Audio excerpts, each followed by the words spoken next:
গোয়ার হোটেলে অগ্নিকাণ্ডের প্রসঙ্গ টেনে আনন্দপুর অগ্নিকাণ্ড নিয়ে বিরোধীদের জবাব দিয়েছেন মুখ্যমন্ত্রী মমতা বন্দ্যোপাধ্যায়। বারবার অগ্নিকাণ্ডের ঘটনায় এত মানুষের মৃত্যুর পরেও মুখ্যমন্ত্রী আনন্দপুরে না যাওয়ায় আক্রমণ করেছিল বিরোধীরা। সেই প্রশ্নে মমতা বন্দ্যোপাধ্যায়ের সাফ কথা, ওই দিন 26শে জানুয়ারি ছিল, তারপরেও সেখানে রাজ্যের দুই মন্ত্রী ফিরহাদ হাকিম, অরূপ বিশ্বাসকে পাঠিয়েছিলেন।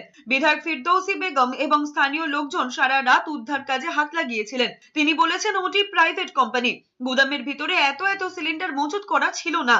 মমতা বন্দ্যোপাধ্যায় বলেছেন, তিনি যখন রুফটপ রেস্তোরাঁগুলি ভিজিট করেছিলেন সেই সময় কত সিলিন্ডার মজুত রাখা হয় সেটা সামনে এসেছিল, কিন্তু রেস্তোরাঁ মালিকরা আদালত থেকে স্টে অর্ডার নিয়ে এলে তার আর কি করার আছে।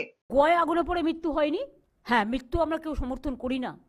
সেদিনটা 26শে জানুয়ারি ছিল, সেদিন সকালের ঘটনা। সঙ্গে সঙ্গে ববিকে পাঠানো হয়েছে, আমাদের অরূপকে পাঠানো হয়েছে। ফিরদৌসীরা সারা রাত ধরে মুসলিম ছেলেরা খেটেছে।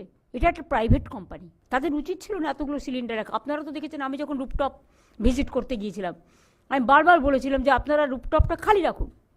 আমি কারো বিজনেস নষ্ট করতে যাইনি, ওদের সেফটি সিকিউরিটির জন্য বলেছিলাম। কত গ্যাস সিলিন্ডার দেখেছিলাম একসাথে আছে, কিন্তু ওরা কোর্ট থেকে অর্ডার নিয়ে এসছে। আমাদের হাত পা তো বাঁধা হয়ে যায় না কখনো কখনো।